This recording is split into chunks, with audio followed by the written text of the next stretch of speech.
الحمد لله نحمده ونستعينه ونستغفره ونؤمن به ونتوكل عليه ونعوذ بالله من شرور أنفسنا ومن سيئات أعمالنا من يهده الله فلا مضل له ومن يضلله فلا هادي له ونشهد أن لا إله إلا الله وحده لا شريك له ونشهد أن محمدًا عبده ورسوله أما بعد فإن خير الحديث كتاب الله وخير الهدي هدي محمد صلى الله عليه وسلم وشر الأمور محدثاتها وكل محدثة بدعة وكل بدعة ضلالة وكل ضلالة في النار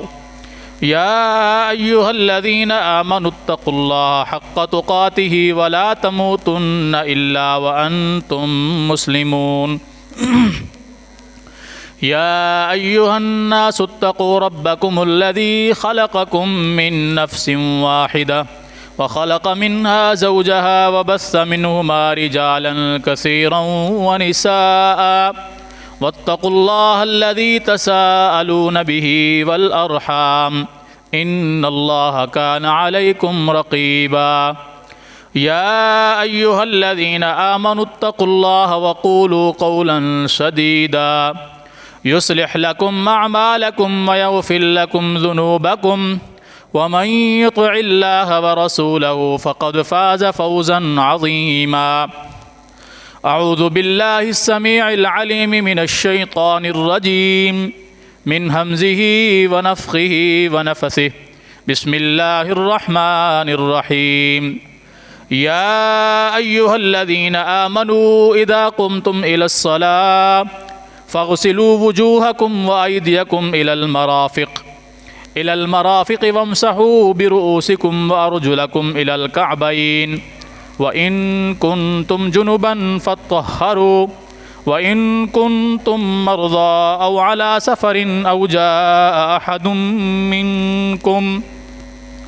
منكم من الغائط أو لامستم النساء فلم تجدوا ماء فتيمموا صعيدا طيبا فامسحوا بوجوهكم وأيديكم منه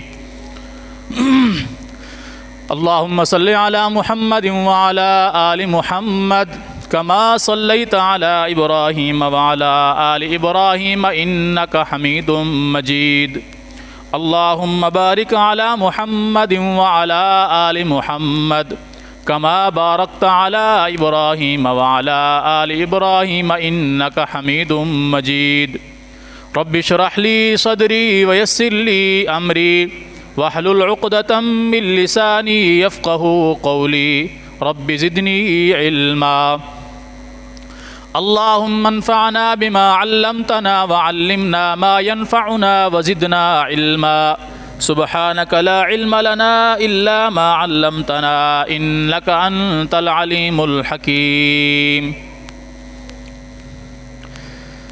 ہر قسم کی حمد و ثنا اللہ جل جلالہ کے لیے بے شمار بے حد و حساب ہوں.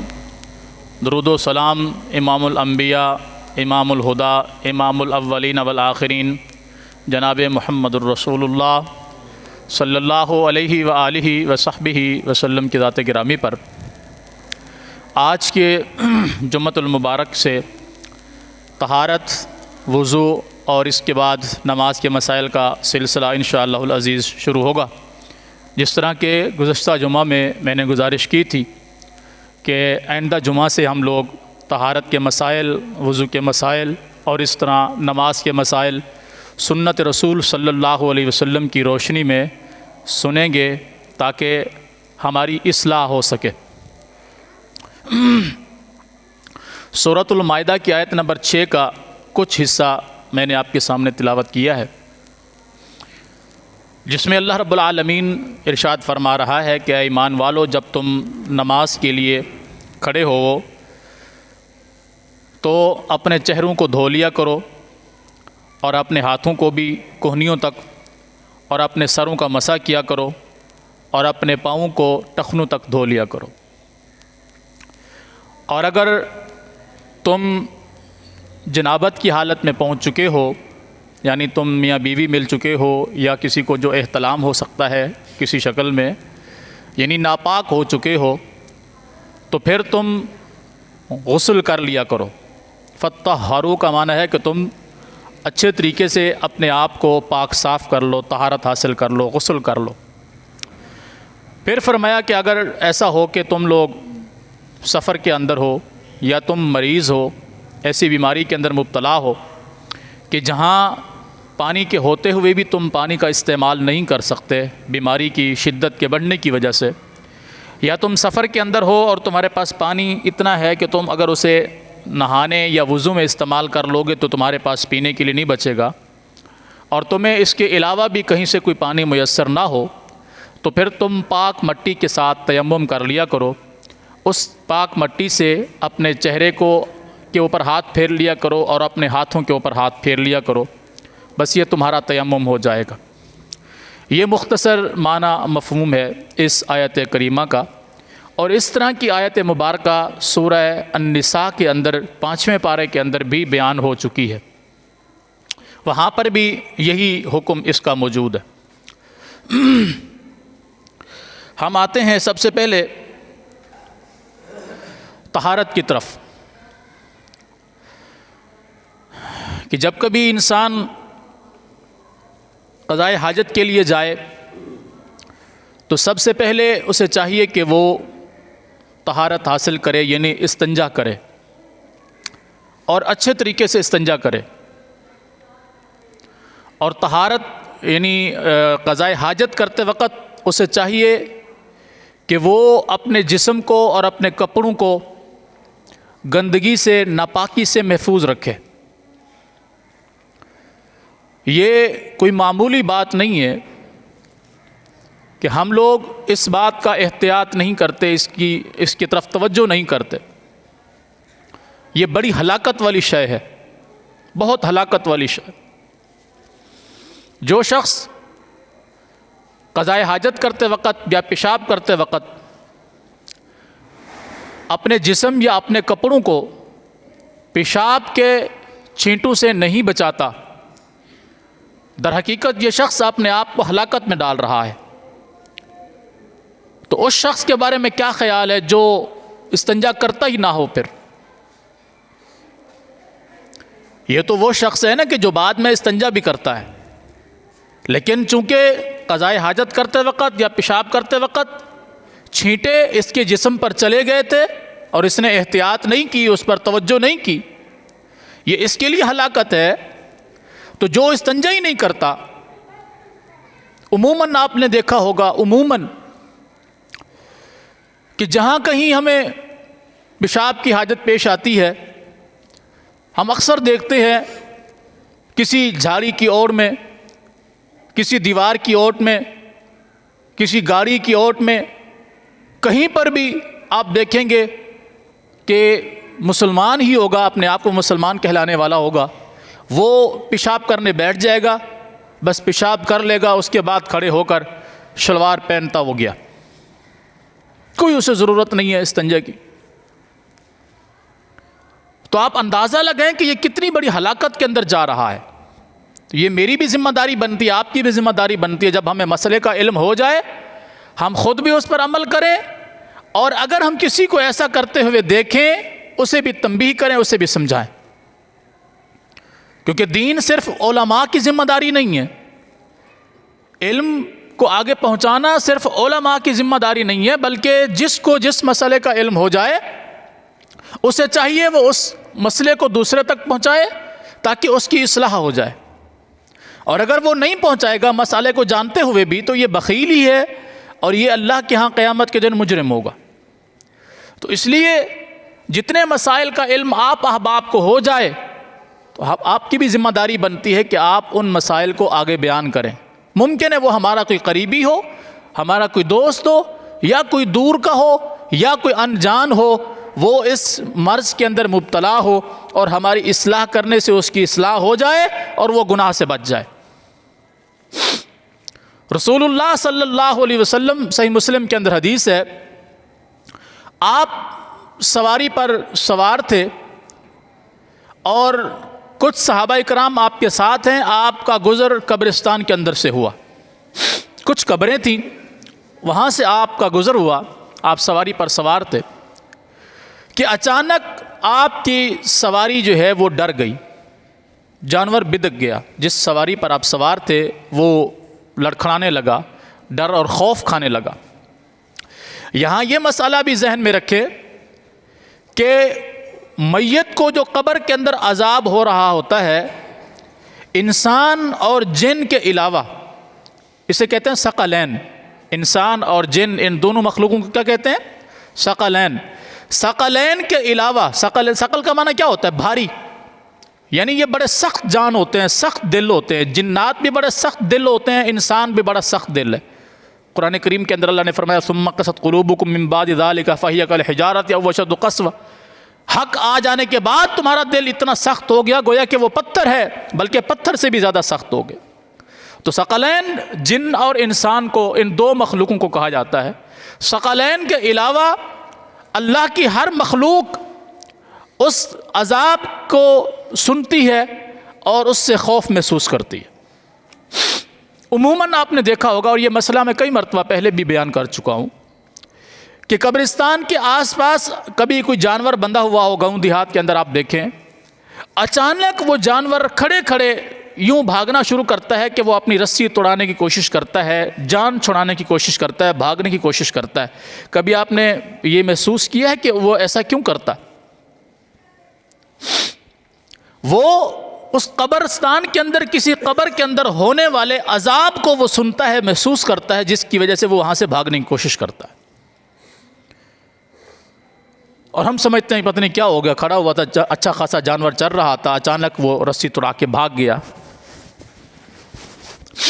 در حقیقت وہ اس عذاب کو سن رہا ہوتا ہے، محسوس کر رہا ہوتا ہے۔ اور نبی علیہ الصلوۃ والسلام نے فرمایا، اگر تمہیں عذاب قبر دکھا دیا جائے، انسانوں اور جنوں کو عذاب قبر دکھا دیا جائے، محسوس کرا دیا جائے، تو تم اپنے مردوں کو قبر میں دفن کرنے سے بھی ڈر جاؤ، یعنی تم انہیں ایسے زمین میں چھوڑ کر بھاگ جاؤ، تم انہیں دفن بھی نہ کرو۔ تو یہ کوئی معمولی سی بات نہیں ہے۔ آپ کی سواری ڈر گئی، بدک گئی، اور آپ کو بتایا گیا، فرمایا کہ تم جانتے ہو کہ یہ دو قبر والے، یعنی ایک دائیں طرف تھا، ایک بائیں طرف تھا، بیچ میں رستہ تھا، ان دو قبر والوں کو عذاب ہو رہا ہے۔ اور یہ آپ نے خود نہیں بتایا، آپ کو کس نے بتایا؟ اللہ نے بتایا، کیونکہ اللہ کے رسول صلی اللہ علیہ وسلم اپنی طرف سے کبھی بھی کچھ نہیں بولتے تھے، وہی بولتے تھے جو اللہ کی طرف سے وہی ہوتا تھا۔ فرمایا کہ ان دو قبر والوں کو عذاب ہو رہا ہے، اور عذاب بھی کسی بڑے گناہ کی وجہ سے نہیں ہو رہا، بلکہ چھوٹا گناہ ہے، مگر وہ چھوٹا گناہ بھی اتنا خطرناک ہے کہ جس کو یہ معمولی سمجھتے تھے۔ کیا ہو گیا اس سے؟ ان میں سے ایک چغل خور تھا، اس کی سن کے اس کو لگانا، اس کی سن کے اس کی لگانا، جسے کہتے ہیں نا جلائی بجھائی کا کام، چغلی کرتا تھا، غیبت کرتا تھا۔ اور دوسرا شخص اپنے آپ کو پیشاب کے چھینٹوں سے نہیں بچاتا تھا، جو ہمارے آج کے موضوع سے متعلق۔ دوسرا شخص اپنے آپ کو ناپاکی سے نہیں بچاتا تھا، پیشاب کے چھینٹے جسم پہ گر رہے ہیں، کپڑوں پہ گر رہے ہیں، اس سے پرواہ نہیں ہوتی تھی، حالانکہ استنجا کرتا تھا۔ وہ یہ نہیں فرمایا کہ وہ استنجا نہیں کرتا تھا، فرمایا وہ اپنے آپ کو پیشاب کے چھینٹوں سے نہیں بچاتا تھا، جس کی وجہ سے قبر کے اندر عذاب ہو رہا ہے۔ اور آپ نے ایک ٹہنی منگوائی درخت کی، اسے دو حصوں میں کر کے ایک کو اس پہ ڈال دیا، ایک کو اس پہ ڈال دیا، اور پھر ساتھ میں آپ نے فرمایا مجھے امید ہے جب تک یہ ہری بھری رہیں گی اللہ ان کے عذاب میں کمی کر دے گا۔ یہ آپ نے امید دلائی۔ اس سے لوگوں نے مسئلہ اخذ کیا کہ جی قبروں کے اوپر ٹہنیاں ڈالنا سنت سے ثابت ہے، حالانکہ رسول اللہ صلی اللہ علیہ وسلم نے ایک خاص موقع پر ایسا کیا، اور ساتھ میں آپ نے کیا فرمایا؟ مجھے امید ہے، اور یہ کنفرم تھا کہ ان کو عذاب ہو رہا تھا، یہ کیا تھا؟ کنفرم تھا کہ ان کو عذاب ہو رہا تھا۔ آج جو شخص اس سے مسئلہ اخذ کرتا ہے، اس کو سنت سمجھتا ہے، قبروں کے اوپر ہری چیزیں ڈالنا، ہرے پتے ڈالنا، ٹہنیاں ڈالنا، پھول ڈالنا، وہ کہتا ہے حضور نے ٹہنی ڈالی تھی، تو پھر وہ اس بات کو بھی ذہن میں رکھے کہ اس کا وہ مرنے والا جو مر گیا، باپ، ماں، بہن، بھائی، کوئی بھی، پھر کنفرم سمجھے کہ اس کو عذاب ہو رہا ہے۔ کیا کوئی کہتا ہے کہ میرے باپ کو عذاب ہو رہا ہے قبر میں؟ نہیں کہتا نا۔ جب وہ اپنے مرنے والے کے متعلق عذاب کا کنسیپٹ نہیں رکھتا، تو پھر اس حدیث سے یہ مسئلہ کیسے اخذ کر رہا ہے کہ اس کے اوپر ہری پتی ڈالنا صحیح ہے؟ کیونکہ حضور تو فرما رہے ہیں کہ ان کو عذاب ہو رہا تھا، مجھے امید ہے جب تک یہ ٹہنیاں ہری رہیں گی ان کے عذاب میں کمی واقع ہو جائے گی۔ تو پھر وہ یہ کام کرنے والا اپنے آپ کو یہ شور کرے، کنفرم سمجھے کہ میرے مردے کو عذاب ہو رہا تھا اور میری ٹہنی سے اس کا عذاب کم ہو جائے گا۔ کیا وہ گارنٹی دے سکتا ہے اس بات کی؟ نہیں دے سکتا۔ تو جو مسئلہ جس جگہ کے لیے مختص ہو اسے وہیں تک رکھا جائے، اس سے آگے اٹکل پچو نہ لگایا جائے۔ تو بہرحال اس شخص کو عذاب کیوں ہو رہا تھا؟ پیشاب کے چھینٹوں سے نہیں بچتا تھا۔ تو لہٰذا جب کبھی جہاں کہیں، عموماً تو واش روم بنے ہوتے ہیں، آپ باہر بھی جائیں تو واش روم بنے ہوتے ہیں، تو حد الوسع کوشش کریں کہ پیشاب کے چھینٹے کپڑے پر یا جسم پر نہ پڑیں۔ اور اگر ان کیس پڑ بھی جائیں، کبھی ایسا ہوتا ہے کہ واش روم نہیں ملتا، کوئی زمین آ جاتی ہے، پکی جگہ آ جاتی ہے، تو وہاں سنت کا طریقہ یہ ہے کہ کوئی چیز اپنے ساتھ ہو تو اس جگہ کو تھوڑا سا یوں خود جو ہے نا وہ کھود لیں، تھوڑا سا گڈھا بن جائے تاکہ پیشاب وہاں گرے اور آپ کے اس کے چھینٹے آپ کے کپڑوں پر یا جسم پر نہ آئیں۔ لیکن اگر آ بھی جائیں تو اسے فوراً دھو لینا چاہیے، صاف کر لینا چاہیے، اسے اسی حالت میں نہیں چھوڑنا چاہیے۔ اور اگر اس طرح نہیں کریں گے، جسم ناپاک رہے گا، کپڑے ناپاک رہیں گے، تو پھر جب ناپاکی کی حالت ہو تو پھر کوئی عمل قبول نہیں ہوتا۔ تو سب سے پہلے طہارت کا یہ خیال رکھا جائے کہ جہاں کہیں قضاء حاجت یا پیشاب کی ضرورت پیش آئے، اپنے آپ کو اچھے طریقے سے ان چیزوں سے، گندگی سے، نجاست سے بچائیں۔ اور اس کے بعد آتی ہے باری استنجا کی، کہ اچھے طریقے سے پانی کے ساتھ استنجا کریں، اپنے آپ کو اچھے طریقے سے صاف کریں کہ کہیں ایسا نہ ہو، اور پیشاب بھی تسلی سے کریں، یہ بھی ذہن میں رکھیں۔ ایک ہوتا ہے نا جلد بازی میں بس تھوڑا سا پیشاب کر لیا پھر اٹھ گیا، پھر وہ کیا ہوتا ہے کہ پیشاب کے قطرے ابھی کچھ نہ کچھ اندر باقی ہوتے ہیں کہ وہ باہر نکلتے رہتے ہیں، جس سے کپڑے ناپاک ہوتے ہیں، اور مستقل بندے کو ایسی بیماری لگ جاتی ہے، پھر وہ کہتا ہے کہ یار مجھے پیشاب کے قطروں کی تکلیف ہے، میں گاہے بگاہے وضو بھی کر لیتا ہوں پھر بھی میرے پیشاب کے قطرے گر جاتے ہیں۔ اس کی وجہ یہ ہوتی ہے کہ وہ تسلی سے پیشاب نہیں کرتا، 2 4 10 دفعہ ایسا کیا تو پھر وہ عادت بن گئی۔ جب وہ عادت بن جاتی ہے تو وہ پیشاب ایک تیزابیت کی شکل ہوتی ہے جو جسم کو اندر سے کاٹتا رہتا ہے، یہاں تک کہ پھر انسان کا کنٹرول اس کو قابو کرنے میں نہیں ہوتا، جس کی وجہ سے وہ قطرے گرتے رہتے ہیں اور انسان مستقل بیماری کے اندر چلا جاتا ہے۔ تو رسول اللہ صلی اللہ علیہ وسلم نے اس بات کی بھی ترغیب دلائی ہے کہ اچھے طریقے سے انسان اپنی قضاء حاجت کر لے۔ اس کی ایک مثال دیکھیں، رسول اللہ صلی اللہ علیہ وسلم مسجد کے اندر تشریف فرما ہے، صحابہ بھی ہیں، ایک دیہاتی آدمی آیا اور اس نے آ کر مسجد کے اندر پیشاب کرنا شروع کر دیا۔ یہ حدیث تو آپ نے اکثر سنی ہے نا، مسجد کے اندر اس نے پیشاب کرنا شروع کر دیا تو صحابہ کرام دوڑے اس کی طرف کہ اس کو منع کرے، یہ تم کیا کر رہے ہو، اس کو روکنا چاہا۔ تو جیسے رسول اللہ صلی اللہ علیہ وسلم نے یہ عمل دیکھا تو آپ نے فوراً ان کو منع کیا کہ چھوڑ دو، اس کو چھوڑ دو، اس کو اس کی حالت میں چھوڑ دو، یہاں تک کہ یہ تسلی سے قضاء حاجت سے فارغ ہو جائے۔ اللہ اکبر کبیر، یہ اچھے طریقے سے قضاء حاجت سے فارغ ہو جائے۔ ذرا اس حدیث میں مجھے بتائیے کہ کیوں منع کیا اسے فوری طور پر اٹھانے سے؟ کیونکہ ابھی یہ قضاء حاجت کر رہا تھا، مکمل کی نہیں تھی، اس حالت میں یہ کھڑا ہو جاتا، وہی بات کہ پھر اس کے جسم سے غلاظت یا پیشاب نکلتا رہتا، کپڑے بھی ناپاک، اور بھی اس کے لیے بہت مسائل کھڑے ہوتے۔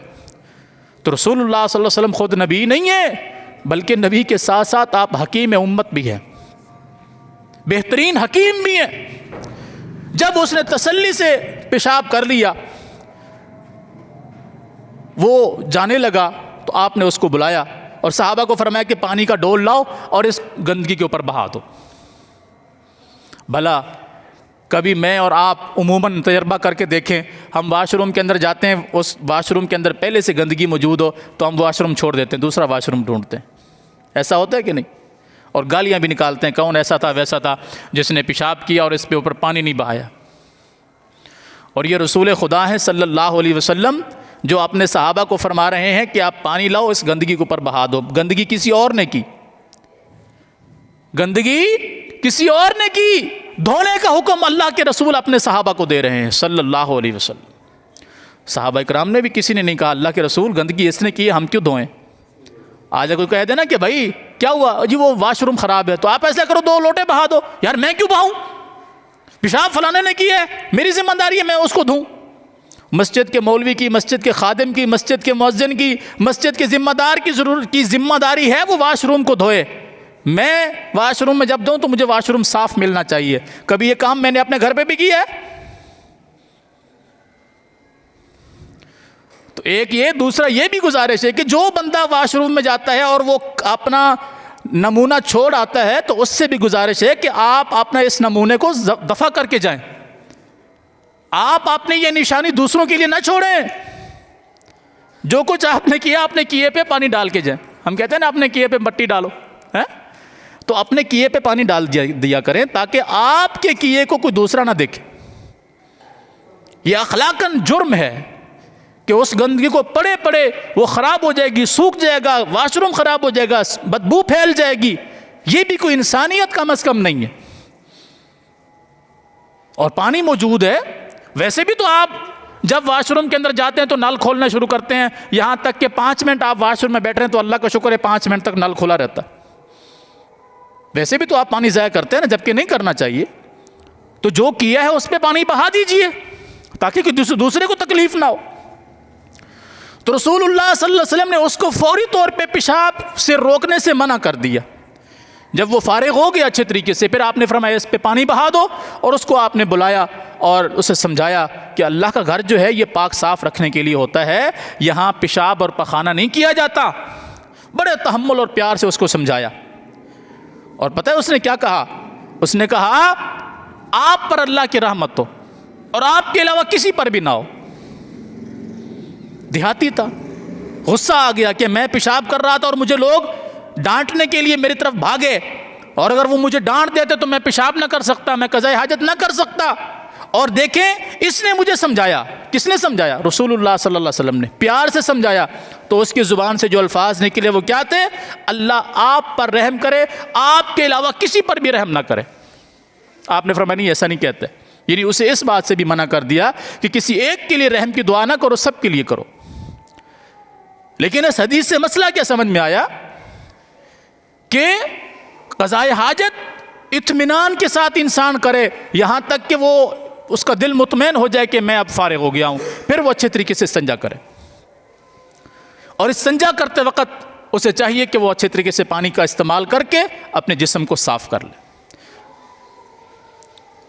اور اگر کہیں ایسا ہو کہ وہ پانی اس کے پاس موجود نہیں ہے، پانی اس کے پاس موجود نہیں ہے، اب اس نے قضاء حاجت بھی کر لی ہے، اس نے استنجا بھی کرنا ہے، پانی اس کے پاس موجود نہیں ہے، تو پھر قضاء حاجت کرنے سے پہلے اسے چاہیے کہ وہ 3 ڈیلے مٹی کے لے لے، پکی مٹی کے 3 ڈیلے ڈھونڈ لے، قضاء حاجت کرے، اس کے بعد ان ڈیلوں سے اپنی قضاء حاجت کو صاف کر لے، شرمگاہ کو اس سے صاف کر لے، اس سے پاک کر لے.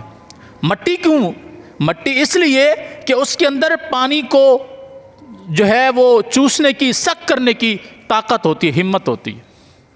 پتھر یا کوئی سخت چیز جیسے اینٹ یا کوئی خاردار چیز جو چبھنے والی ہو، اس سے رسول اللہ صلی اللہ علیہ وسلم نے منع کیا. کیوں؟ ایسا نہ ہو کہ وہ قضاء حاجت کو صاف کرتے کرتے اپنے جسم کو نقصان پہنچا بیٹھے. تو اس لیے ضروری ہے کہ وہ مٹی کے ڈیلے پھر استعمال کرے. قضاء حاجت سے پہلے مٹی کے ڈیلے ڈھونڈ لے، اور پھر قضاء حاجت سے فارغ ہونے کے بعد اس مٹی کے ڈیلوں سے اپنے آپ کو صاف کر لے. مٹی کے ڈیلوں کے علاوہ وہ کوئی چیز استعمال نہ کرے. مثلا ہڈی ہے، کوئی جانور کی ہڈی مل گئی یا کوئی جانور کا گوبر مل گیا، تو اس سے وہ قضاء حاجت صاف نہ کرے. اس لیے نہیں کہ یہ نجس ہے، ایک حدیث میں گرچہ آتا ہے کہ یہ نجس ہے، مگر اس کا کلی معنی یہ نجاست کا نہیں ہے۔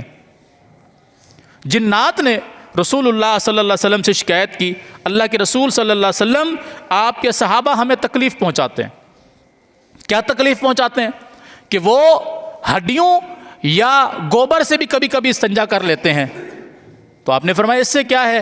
تو کہنے لگے گوبر ہمارے جانوروں کی خوراک ہے اور ہڈیاں ہماری خوراک ہے، تو ہمارے کھانے پینے کی چیزوں سے یہ استنجا نہ کرے۔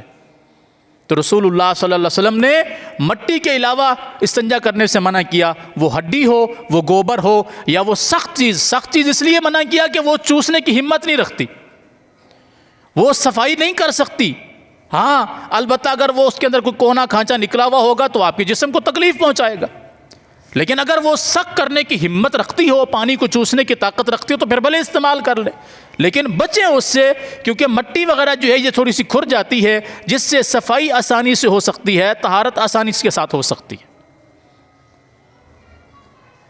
یہاں تک بات سمجھ میں آ گئی کہ پہلے والی بھی گئی؟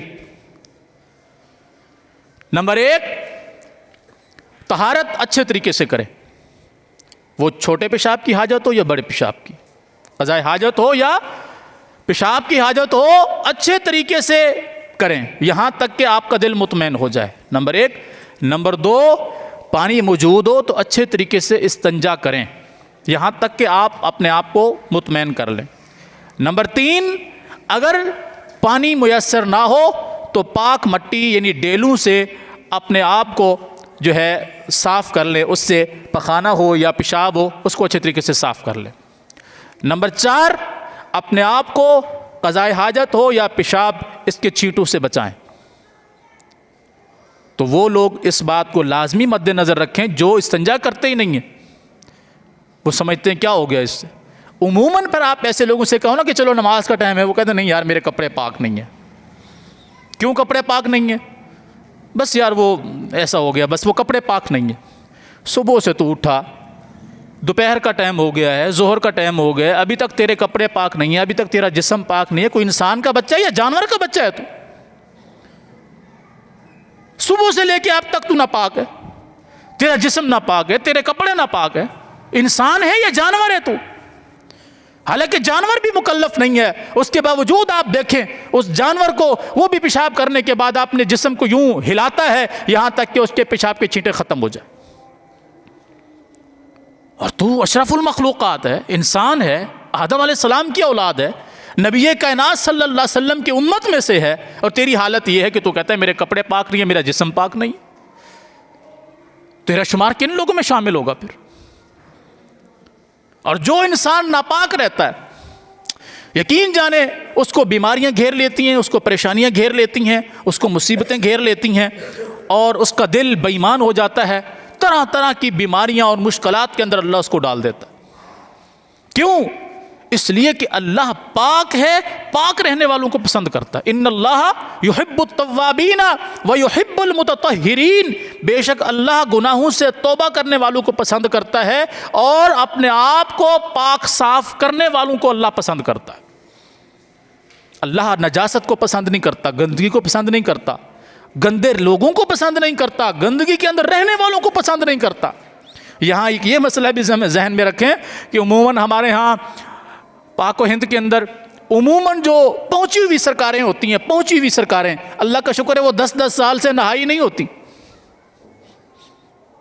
انسان ان کے قریب نہیں بیٹھ سکتا۔ بھنگ، چرس، حفیم، دنیا جہان کی غلاظت کہ اس کی شکل کو دیکھ کے بھی انسان کو خوف آتا ہے، اور لوگ اس کو اللہ کا ولی سمجھ رہے ہوتے ہیں۔ تو یہاں یہ بات بھی ذہن میں رکھیں کہ اللہ کا ولی پاک صاف ہوتا ہے۔ اللہ کے ولی کے سر پہ سینگ نہیں ہوتے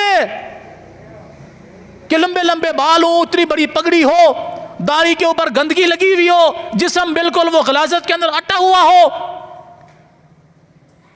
وہ پنجابی کی کہاوت ہے نا کہ نہ منہ نہ متھا جویں جن پہاڑوں لتھا، اس طرح کے بندے کو اللہ کا ولی نہیں کہتے، شیطان کہا جاتا ہے اس کو، غلیظ کہا جاتا ہے اس کو۔ ہم اس کو اللہ کا ولی سمجھ رہے ہوتے۔ اللہ کا ولی کون ہوتا ہے؟ اللہ کا ولی وہ ہوتا ہے جو باوضو رہے، جو پاک صاف رہے، جو اپنے جسم کو پاک رکھے، جو اپنے لباس کو پاک رکھے، جو نمازوں کی حفاظت کرنے والا ہو، دین کے اوپر چلنے والا ہو، اسے اللہ کا ولی کہا جاتا ہے۔ جو خود نہ پاک ہوگا وہ آپ کو بھی پاک رہنے کا بھی نہیں کہے گا، وہ کہے گا بس اللہ کی ولایت اسی میں ہے۔ جب بندہ اللہ میں فنا ہو جاتا ہے، فنا فی اللہ میں ہو جاتا ہے، اللہ کی بس یاد میں فنا ہو جاتا ہے، پھر اس کو پاکی ناپاکی کا علم نہیں رہتا۔ یہ سب سے بڑا جھوٹا اور خبیث انسان ہے۔ اگر اللہ کی یاد میں کھو جانے سے ناپاکی کا مقصد ہوتا تو انبیاء کبھی اپنے آپ کو پاک نہ رکھتے، انبیاء کبھی اپنے آپ کو پاک نہ رکھتے۔ اگر اللہ کی یاد میں انسان اتنا کھو جائے کہ اسے پاکی اور ناپاکی کا علم ہی نہ ہو، اسے نجاست اور غلاظت کے بارے میں علم ہی نہ ہو، طہارت کا پتہ ہی اسے نہ ہو، وہ کہے جی بس یہ اللہ کی یاد میں گم ہے، ان کو کیا، بس ان کی لو لگی ہوئی اللہ کے ساتھ، یہ سب سے بڑے لعنتی اور خبیث اور جھوٹے انسان ہیں۔ اگر یہ سچے ہوتے، یہ نمازوں کے پابند ہوتے، قرآن کی تلاوت کرنے والے ہوتے، ذکر و اذکار کرنے والے ہوتے، پاک صاف رہنے والے ہوتے، پاکی کا حکم دینے والے ہوتے، جیسا کہ اللہ کے انبیاء اور انبیاء کے ماننے والے علیہم السلام و رضوان اللہ علیہم اجمعین۔ تو لہٰذا اللہ کو کون پسند ہے؟ پاک رہنے والا، گناہوں سے اپنے آپ کو بچانے والا، گناہوں سے توبہ کرنا بھی اپنے آپ کو پاک کرنا ہے، غلاظت سے اپنے آپ کو صاف کرنا بھی اپنے آپ کو پاک کرنا ہے۔ تو آج کی جمعہ کی نشست میں ہم نے صرف قضاء حاجت کے متعلق گفتگو سنی کہ سب سے پہلے قضاء حاجت اچھے طریقے سے کریں، نمبر 2 استنجا اچھے طریقے سے کریں، نمبر 3 پانی نہ میسر ہو تو پاک مٹی کے ساتھ ڈیلوں کے ذریعے طہارت حاصل کریں، نمبر 4 اپنے آپ کو ناپاکی سے بچائیں۔ اگر کوئی شخص پیشاب کے چھینٹوں سے، پخانے کے چھینٹوں سے اپنے آپ کو نہیں بچاتا، توجہ نہیں کرتا، یہ شخص ہلاکت کے اندر ہے۔ رسول اللہ صلی اللہ علیہ وسلم نے ایسے شخص کو عذاب ہوتے ہوئے دیکھا ہے کہ جو اپنے آپ کو نجاست سے نہیں بچاتا تھا۔ اللہ تعالی ہم سب کو محفوظ فرمائے اور ہمارے اعمال کو پاک صاف اور طہارت کی شکل میں ہمیں اللہ اعمال کرنے کی توفیق دے، اور ایسے اعمال کو اللہ قبول فرمائے اور سنت کے مطابق ہمیں زندگی گزارنے کی توفیق عطا فرمائے۔ آئندہ آنے والے جمعہ میں انشاءاللہ وضو اور تیمم کا سنت کے مطابق کیا طریقہ ہے، یہ انشاءاللہ العزیز بیان ہوگا۔ جو آج کی نشست میں آپ نے سنا، اگر کوئی چیز سمجھ نہیں آئی تو آپ پوچھ سکتے ہیں، اور آئندہ بھی اور پہلے بھی میں گزارش کرتا ہوں کہ جب کبھی کوئی مسئلہ، کوئی بات سمجھ نہ آئے تو آپ پوچھ کے جایا کریں، تاکہ بعد میں آپ کے دماغ میں کوئی خلش پیدا نہ ہو کہ یار وہ مسئلہ آج نیا مسئلہ ہی سنا ہے، اس سے پہلے تو کبھی نہیں سنا تھا۔ تو بھائی آپ آئے ہی اس وقت ہیں، اس سے پہلے کیا بات چل رہی تھی آپ نے سنی ہی نہیں۔ جیسے کہ آج جتنے بھائی ہمارے بعد میں آئے ہیں، ان کو کیا پتہ کہ آج کی جمعے میں تفصیل کے ساتھ کیا بات بیان ہوئی۔ تو اگر یہ لوگ باہر جا کر کہیں کہ جی آج ہم نے نیا مسئلہ سنا، ایسا نہیں کرنا، ایسا نہیں کرنا، تو ان کو خاک سمجھ میں آئے گی بات۔ تبھی بات سمجھ میں آتی ہے جب آپ اول وقت میں پہنچیں، آپ مکمل بات کو سنیں، پھر اگر اس میں کوئی اشکال پیدا ہوتا ہے، کوئی چیز سمجھ میں نہیں آتی تو آپ پوچھ لیں۔ اس سے مسئلہ واضح ہو جاتا ہے اور خلش نہیں رہتی، کسی قسم کا کوئی جو ہے وہ کنفیوژن، کوئی جو ہے دماغ کے اندر ٹینشن نہیں رہتی۔ اللہ تعالی ہمیں دین سیکھنے سمجھنے کی توفیق دے، جتنا آپ لوگوں نے سنا آگے لوگوں تک بھی پہنچائیں، اللہ تعالی عمل کرنے کی توفیق عطا فرمائے۔ اقول قولی ھذا واستغفر اللہ لی ولکم ولسائر المسلمین۔